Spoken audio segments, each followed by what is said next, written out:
Assalamualaikum. Waalaikumsalam. Boleh Haji Boleh masuk rumah Bila sini masuk. Sebab ni orang kata pertama kali kot Pakcik Razif bagi orang masuk rumah dia ni. Dia orang pertama. Orang pertama. Saya duduk rumah ni, memang saya duduk bilik ni kan. Sebab benda boh. Oh, pagi-pagi selok je ni. Boleh tengok laut.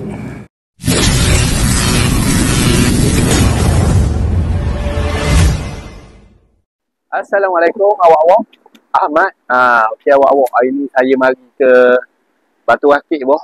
Nak tengok sendiri keadaan hakisan dekat Rumah Biru. Kalau awak tengok Rumah Biru ni, memang awak-awak dah tahu dah kan. Rumah Biru ni antara rumah yang paling viral lah dekat kawasan Batu Akik ni. Sebab dia hampir dibaham ombak ataupun dipukul ombak ataupun dimusnahkan oleh ombak hakisan. Berlaku hakisan pantai yang besar lah di kawasan ni. Jadi kita nak jumpa tuang dia hari ni. Kita nak tengok sikit kawasan rumah dia. Gitulah boh. Beres boh Beres boh.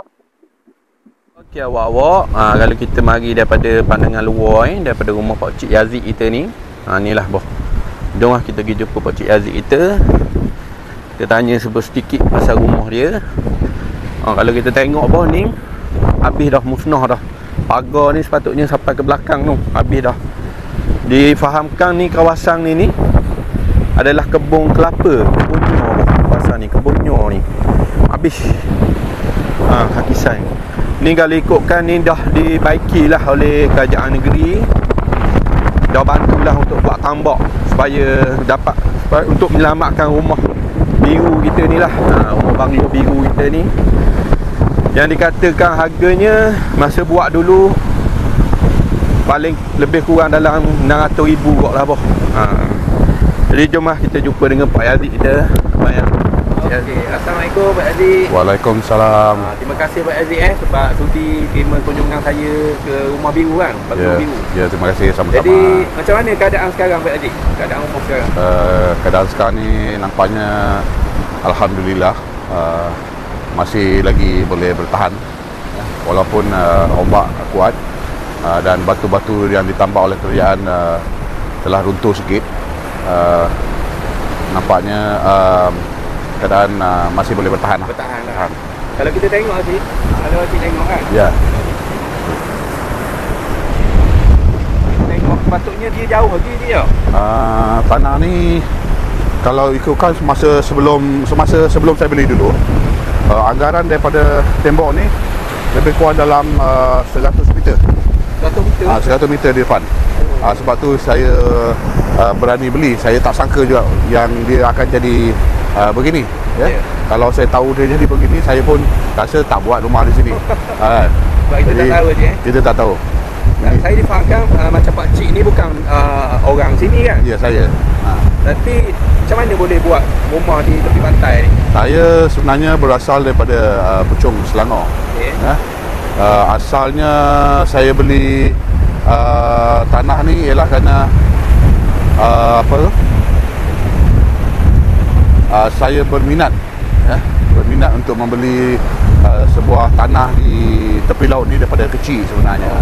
Jadi kebetulan apabila saya datang Terengganu ni, saya nampak di sini ada satu kawasan yang nak dijual. Itu yang saya jual. Saya beli tanah ni. Ini adalah atas kehendak arwah isteri saya. Rumah ni sebenarnya hadiah kepada isteri saya. Ya. Jadi apabila telah dibina, malangnya setelah setahun siap, arwah pun meninggal akibat kanser. Jadi sekarang ni tinggallah saya keseorangan lah di rumah ni. Ya. Jadi Pakcik tengok dengan keadaan sekarang ni, ombak pun kita tak jangka daripada tahun lepas kan? Daripada tahun lepas ya saya. Tahun ni rasa macam mana ni? InsyaAllah tahun ni rasanya masih lagi boleh bertahan lah. Ya. Masih lagi boleh bertahan. Harap-harap bertahan lah. Bertahan lah. Cuma ada lah roboh sikit kan? Ombak memang sikit. Dijangkakan minggu ni ombak dalam 2.6. Jadi itu yang agak menakutkan, memandangkan batu-batu yang kerajaan tambak dan juga saya juga tambak sedikit ni. telah mulai runtuh, keruntuhan ni.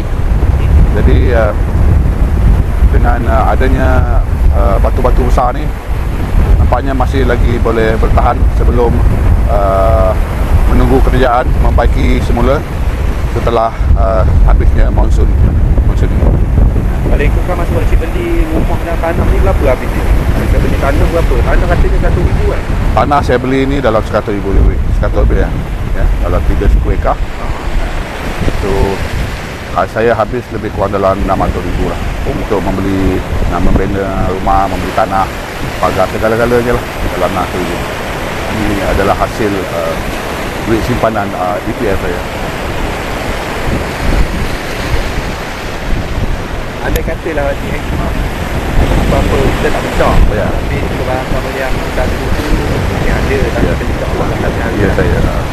ke mana Pakcik? Seandainya rumah ni kalau dah tak ada lagi, saya terpaksa balik rumah saya di Puchong lah. Betul lah, di Puchong balik semula. Sebab sedih kan kenangan Sebab kena arwah isteri kan? saya rasa sedih lah. Sebab ini adalah satu-satunya rumah hadiah kepada arwah isteri saya. Jadi kenangan tu hilang lah. Jadi siapa macam ni Pakcik? Barang-barang berharga dah bawa keluar ke lah? Barang-barang rumah sebenarnya tahun lepas lagi, masa runtuhnya tanah-tanah ni saya dah bawa balik ke Puchong. Jadi sekarang ni buat masa sekarang ni cuma ada meja je lah, meja dan sedikit-sedikit barang. Yang lain semua dah hantar balik.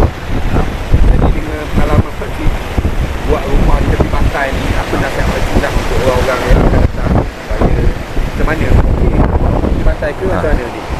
Saya tak berani nak cakap lah. Yang berminat untuk membeli rumah di tepi pantai ni terpaksa seperti apa tu, ada pantun orang kata tu. Kalau tak berani di apa, mau beli, tidak mahu dilamuk. yang rumah mbak tu, so tepi pantai. Jadi fikir-fikirlah sendiri. Jadi gitulah awak-awak, sikit sebanyak perkongsian saya dekat rumah biru Pakcik Aziz kita ni. Kalau kita tengok bos, selain pada rumah Pakcik kita ni, ada lagi chalet pun ada. Pun dalam kebimbangan juga lah, di ambang. Di ambang, kalau kita tengok pada laut yang dekat dah ni, di ambang kemusnahan lah. Cuma kita minta pada Allah Ta'ala pelihara lah. Maknanya cukup lah setakat ni je lah. Orang kata ombak tu datang ataupun ombak tu membaham tepi pantai. Dengan ada tambak batu ni, kita harap bertahan lah masuk rumah biru Pakcik Aziz kita ni. Kenangan dia banyak bersama dengan bekas isteri dia bah. Kita sama-sama doa lah. Saya sebenarnya lama dah nak datang ke rumah biru Pakcik Aziz ni, tapi hari ni baru berkesempatan. Jadi kita tengok sikit lah daripada luar apa yang ada. Rumah ni harga 600,000 lebih boh InsyaAllah. Itulah boh. Kita tak tahu, masa kita buat rumah ni kita tak tahu bahawa ni jalan cerita dia. Kalau kita tahu, mungkin Pak Aziz tak buat rumah tepi pantai ni. Sebab kalau kita tengok gambar-gambar lama, memang jauh, pantai tu jauh ke depan tu. Tapi siapa sangka dalam masa beberapa tahun dia dah makan tanah sikit demi sedikit. Jadi gitulah kata jalan hidup Pak Aziz. Kalau kita tengok tu lah Pak Aziz kita berseorangan di rumah biru, banglo biru bah, menghabiskan waktu-waktu akhir dia lah. Maknanya kita pun ke arah tu juga. Sampai masa kita pun akan jadi tua. Kalau kita ada isteri, mungkin isteri kita menemani kita. Tapi kalau isteri kita pergi dulu, kita akan berseorangan macam Pak Aziz kita juga bah. Jadi semoga Allah Ta'ala beri keselamatan, Allah Ta'ala selamat, Allah Ta'ala kekalkan terus rumah biru ni ya Allah. Amin, amin ya rabbal alamin. Pertama kalinya Pakcik Aziz kata dia bagi orang masuk rumah dia. Jadi saya ni kira bertuah lah, boleh masuk rumah Pakcik Aziz kita. Tengoklah kuasa rumah dia macam mana kat dalam rumah dia. Jom. Bismillah. Assalamualaikum. Boleh Aziz boleh masuk rumah Boleh masuk. Pak ni orang kata pertama kali kot Pakcik Aziz bagi orang masuk rumah dia ni. Dia orang pertama. Orang pertama ni. Ni tahu rumah Pak Aziz. Hui. Ni sukan ni. Luar biasa ni. Ni Pak Aziz punya ni. Ni mereka. Ada Masya dua Allah. lagi saya bawa balik. Kayak tak? Ni kayak. Masya Allah. Sebab tu buat Aziz suka duduk tepi pantai. Sebab suka buat aktiviti pantai. Ada kayak. Masya Allah. Buah pun ada. Dan ada dua lagi saya dah bawa balik ujung. Oh gitu.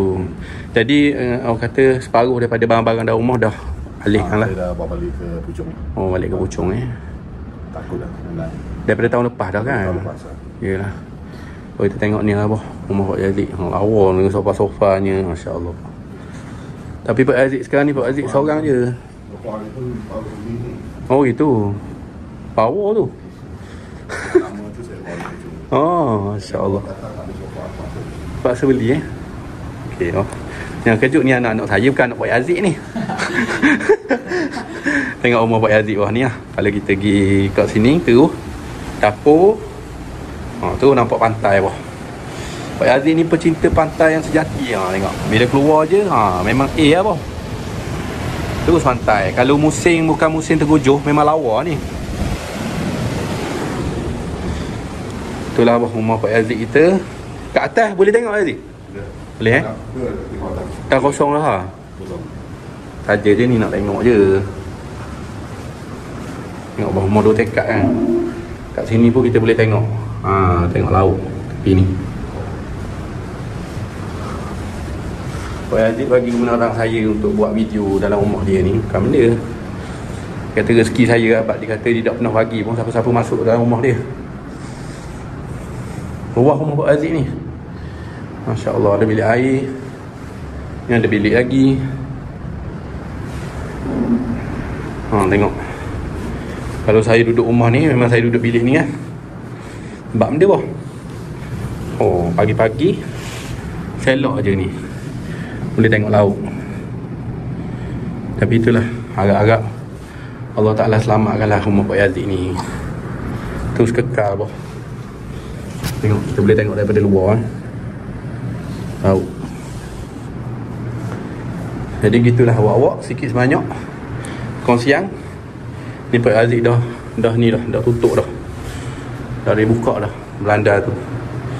Bahaya bah.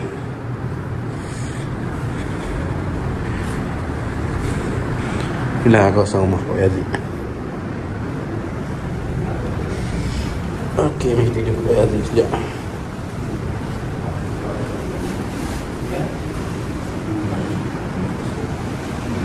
Bila musim-musim terkucuh ni macam mana Pak Aziz? Kalau tidur pun memang tak jaga mana lah. Musim terkujuh ni memang tidur tak lena lah. Bila ombak datang, rumah ni bergegar sikit. Bergegar? Bergegar. Jadi kadang-kadang tu setiap 2 jam sekali bangun, 2 jam sekali bangun. Tengok keadaan.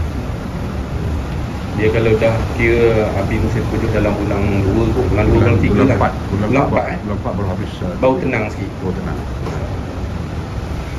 Jadi gitulah. Yelah nak kata pun semua kuasa Tuhan kat dia. Semua kuasa Tuhan Allah. Hanya dia je mampu untuk orang kata mempertahankan ke, menyelamatkan ke, ataupun apalah ujian kita akan datang tu, serah je lah Pak Aziz. Jadi gitulah awak-awak sikit banyak. Saya dah tengok dah rumah Pak Aziz kita. Jadi baik apa deh? Baik boh. Okey awak-awak, kita dah tengok dah rumah Pak Aziz kita, banglo biru. Jadi boh, saya apa perut rasa nak makan kari kepala ikan boh. Jadi saya singgah di belakang UMT ni, Diru Santai Cafe milik Abang Najmi kita. Duta poligami Terengganu. Dia ada bini 3 boh. Kalau nak tahu boleh tengok balik lah video-video perkongsian saya sebelum ni pasal Abang Najmi ni. Hari ni saya nak makan kari kepala ikan. Baru ni saya pernah dah pergi kedai dia, tapi memang orang kata sekali je rasa memang nak sokmo boh. Jadi kebetulan ada kawasan ni, kita singgah sekejap. Kok ada menu baru ke guana ke, kita sama-sama rasa boh.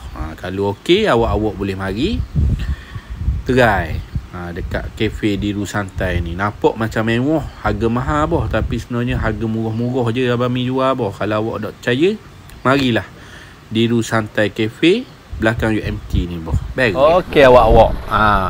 Macam awak saya kabar tadi, rasa nak makan kari ikan boh. Kari kepala ikan merah. Lepas tu ada ikan bakar pula. Lepas tu ni nasi lemak, sotong celup tepung, ada air apa? Air cendol boh.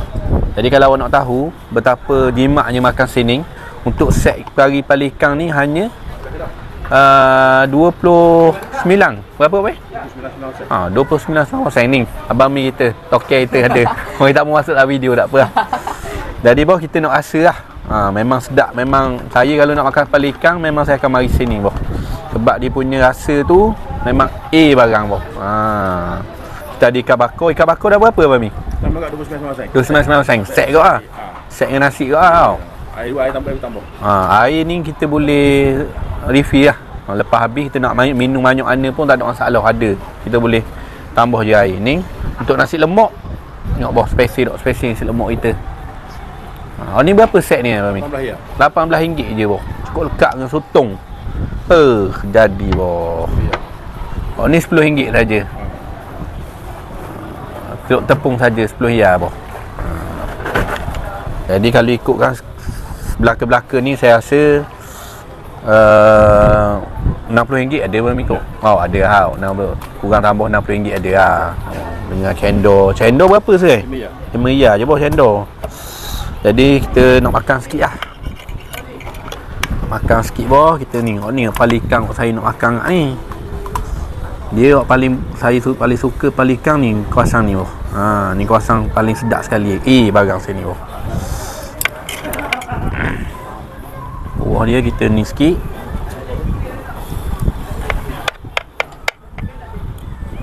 Okey. Sedap lagi kita ambil ikan bakar gok sikit. Nampak ikan bakar dik? Ni. Ikan bakar. Kita boleh pilih sama ada nak kepala ikan ataupun ikan bakar. Semua RM29 dengan 2 nasi dengan air 2 boh. Bismillahirrahmanirrahim. Macam biasa memang sedap. Memang sedap boh.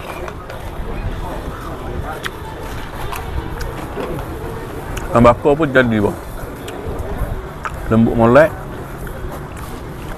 Dengan dia punya lada dia pun best boh. Jadi dia pun makan boh. Kalau awak nak rasa kari kepala ikan, kau harga merahmah dah. Harga orang kata harga berpatutan.